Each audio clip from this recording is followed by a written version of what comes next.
안녕하세요. 김동섭입니다. 11월 5일 아침 시작하도록 하겠습니다. 오늘 새벽에 끝난 미국 시장은 하락 마감했는데요. 나스닥이 2% 하락하면서 급락으로 마감합니다. 다우는 0.5% 하락했고요. 나스닥은 2% 하락합니다. 미국 시장의 하락은 여러 가지 이슈가 있었던 부분이 있었는데요. 일단 첫 번째 이슈는 AI 버블에 대한 경고음, 이렇게 해석을 하는 것 같습니다. 특히 그 빅쇼트라는 영화가 있습니다. 그 영화의 주인공 마이클 버리, 과거 서브프라임 모기지를 예측했죠. 2008년도, 그렇죠? 2007년도에 뭐 예측을 하면서 돈방석에 앉았던 사람인데, 이 사람이 팔란티어를 9월 말 기준으로, 9월 30일 기준으로 약 9억 달러 정도를 공매도를 구축했는데요. 이 팔란티어가 올해 150% 올랐고요. 주가 수익 비율을 해서 PER이 200배가 된다고 합니다. 그래서 고평가가 논란이 되고 있어서 그 고평가에 대해서 약 9억 달러 공매도 포지션을 구축했다고 합니다. 풋옵션을. 그래서 그로 인해서 관련주들, AI 관련들, 오라클, AMD 같은 종목들이, AMD 같은 경우에는 또 AI 칩 후발주자기도 하잖아요. 급락하는 그런 흐름을 보였고요. 엔비디아도 3.9% 하락했습니다. 엔비디아 하락은 요거와 겹쳐서 어떤 부분이 있었냐면, 그 중국의 수출을, 블랙웨어를 수출하고 싶은 어떤 엔비디아의 욕심이 있는데, 미국 정부에서 이거는 절대 안 된다, 그렇죠? 못을 박았다고 하죠. 그래서 그로 인해서 AI 관련주의 대표적 엔비디아도 3.9% 하락하는 그런 흐름을 좀 보였죠. 그래서 지난번 샘 올트만이 AI에 대한 어떤 버블을 언급한 이후에 실질적으로 이 버블에 대해서 어떤 포지션을 구축한 것은 처음입니다. 마이클 버리가. 그로 인해서 시장을 하락했고요. 그 다음에 골드만삭스와 모건스탠리 CEO들이 이런 얘기를 하고 있습니다. 최고 경영자죠. 12개월에서 24개월 내에, 그러니까 1년에서 1년에 있는데 10에서 20%의 조정 가능성이 있다. 이건 사실은 이렇게 언급하는 게 맞는지 모르겠지만, 분명해서 뭐냐면 주가 상승에 대한 경고음을 날리는 거, 이거는 이제 확실한 거죠. 저는 일단 이 기간은 모르겠지만 조정 가능성에 대한 부분이 연결해서 볼 수 있습니다. 제가 어저께 아침 시장 보신 분들한테 그런 얘기를 했을 거예요. 다우와 나스닥이 추세 복귀를 시도하고 있다. 아마 그 얘기 기억하실 거예요. 그걸 만약에 들으신 분들은 가능성을 한번 염두에 두고 봤을 수도 있겠다. 뭐 그 말씀드리고 싶은데요. 일단 기술적 부분 좀 이따 보여드리겠지만, 기술적으로는 추세 복귀를 시도했습니다. 근데 이게 이제 항상 11월 정도에 있었다. 그 얘기도 제가 아마 두 가지를 해드렸을 거예요. 그래서 한번 여러분들 뭐 계속해서 지켜봐야 될 어떤 요소 중에 하나라고 보시면 될 것 같고요. 그 다음에 이제 세 번째로는 상원 예산안이 또 부결됐어요. 14번째 표결을 했는데요. 표결을 또 실패를 했습니다. 과거 트럼프 일기 때, 4년 전에 트럼프 그때 셧다운이 35일이 최고 기록이었습니다. 근데 오늘만이 지나면 36일이 됩니다. 그래서 과거 셧다운, 연방 예산이 셧다운 된 경우는 트럼프 때 2번이 되는 거죠. 2번이 되는데, 거기서 최장 기록은 다 트럼프가 갖게 되는 그런 상황입니다. 죄송합니다. 정부 예산 부결된 이슈는 딱 하나입니다. 민주당이 원하는 거 오바마 케어의 예산을 달라는 겁니다. 오바마 케어. 오바마 케어가 결국 우리나라는 의료보험이잖아요.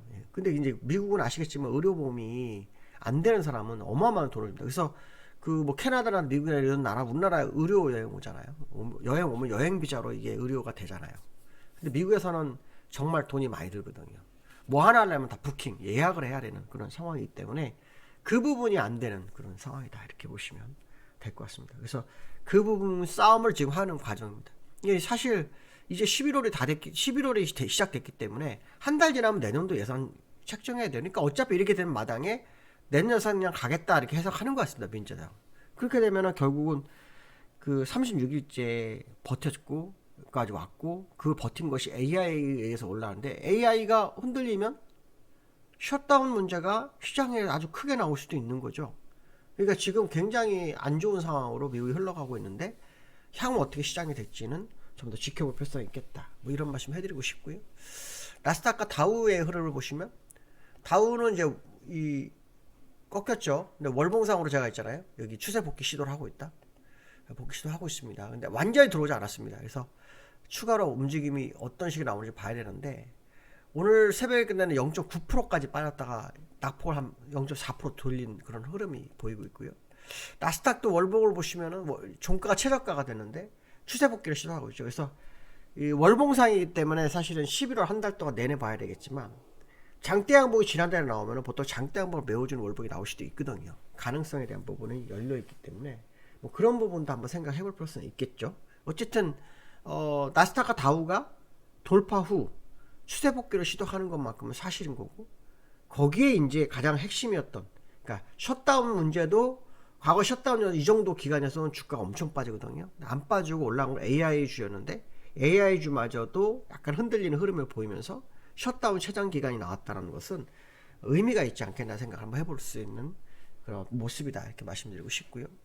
여기에서 원달러가 좀 많이 올랐었는데 1440원까지 갔습니다. 44원 정도까지 간 걸로 보이거든요. 현재 어저께 원달러가 일단 고점 1441원까지 거의 왔다가 지금 약간 밀려서 끝났죠. 1437원으로 끝났는데 여기에서 1440원이 되고 있습니다. 환율은 아무래도 고점 갱신은 아마 계속 지속할 확률을 좀 열어두고 보시는 게 맞지 않을까라는 생각을 좀 해보고 있습니다. 그래서 환율에 대한 어떤 부분을 계속해서 좀 지켜볼 수 있겠다라고 말씀드리고 싶고요. 환율이 이렇게 올라가게 되면 결국 주가에 좀 영향을 미칠 수 있는 부분이 있다고 보시면 될 것 같고요. 그 다음에 이제 이 삼성전자 하이닉스 삼성전자하고 SK 하이닉스를 좀 볼 필요성이 있죠. 이 SK 하이닉스 같은 경우에는 전날 그러니까 어저께 전날이죠. 전날 12%로 올랐어요. 근데 어저께 9% 빠졌다가 7%로 마감했는데 지금 시간에서 엄청 빠졌네요. 3% 빠졌으면 장중 6%까지 밀렸다가 지금 올라오고 있는 3% 정도 올렸네요. 본장 가봐야 합니다. 본장 가봐야 하는데 이런 모습. 이게 이제 엔비디아 하락하면 바로 영향을 미치죠. 그 다음에 삼성전자도 어저께 5%, 6% 빠졌다가요. 또 지금 시간에 3%또 빠지고 있습니다. 그래서 이 삼성전자 하이닉스가 지금 이제 상승폭을 제한되고 있는 상태인데요. 이것도 지금 돌파하고 회귀를 시작하고 있습니다. 그래서 항상 돌파했다고 안심하려 하면 안 됩니다. 돌파하더라도 회귀가 안 되는 선에서 조정이 마무리가 돼야 되는데 이렇게 회귀가 빠르게 되면은 좀 주의를 기울여야 되겠죠. 그래서 일단 급등 하루 만에 다시 되돌린 것은 좋은 상황은 아니다. 이렇게 해석을 해야 됩니다. 결국 누군가는 급등해서 물량을 던진 거다. 뭐 그런 해석을 해볼 수 있는 상황이다 보시면 될 것 같고요. 특히 코스피를 보시면은 어저께 장점 뭐가 나왔죠? 전날 거의 100포인트 올랐고 어저께 100포인트 그대로 내렸습니다. 그대로 내린 상태였는데요. 이 코스피 수급이 아주 문제가 좀 심각하죠. 어떤 문제가 심각하냐면 어저께 외국인이요 현물 2조 4,800억을 매도했고요. 선물을 1조 9천억을 팔았어요. 선물을. 그리고 기관도 7천억 팔았고요. 요 프로그램도 1조 9천억 팔았어요. 그러면 어저께 외국인이 팔은 돈은 6조 5천억 정도를 시장에 던져버린 겁니다. 6조 5천억. 그리고 외국인 기관은 약 1조 요 차익이 기관권에 팔고요. 개인만 샀어요. 그래서 개인이 단기적으로 거의 6거래 안에 6조 정도 6조 약 7조 정도를 샀습니다. 이게 8천억이니까 7조 정도 7조 6천억 정도 샀습니다. 7조 6천억 정도 샀는데 이렇게 많이 샀다라는 것은 결국 그 개미들에 떠넘긴 게 된 게 아닌가. 그 예전에 제가 한번 말씀드렸지만 우리나라 시장은 외국인이 항상 시장을 먼저 주도를 하는 경우가 많아요. 그러다가 기관이 관망 가다가 슬금 들어옵니다. 그리고 이제 외국인과 기관이 동시에 끌어올리면서 주가를 끌어올리다가 그동안 개미들은 올라온 물량을 던집니다. 던지다가 자기가 예상했던 데를 넘어서기 시작하면 그때는 뭐냐면 던진 걸 주워 담습니다. 주워 담으면 다시 매수를 하거든요. 올해 10월달 동안 개미들은 계속 던졌습니다. 근데 그걸 다시 11월 초에 다 주워 담았습니다. 그렇다는 얘기는 결국은 개미들이 주가가 너무 많이 가서 포모 현상 때문에 물량을 다시 걷어들인 거고 그 포모 현상으로 인해서 외국인과 기관은 달려드는 개미한테 물량을 던진 상황이 아닌가. 그 매물이 개미들한테 싹 다 넘어가는 그런 과정을 거친 건가? 라는 의구심이 좀 드는 그런 상황이다라고 보시면 될 것 같고요. 특히 거래대금이 57개월 만에 40조를 회복했어요. 그러면 40조라는 것은 이제 개미가 정말 많이 들어왔다는 얘기입니다.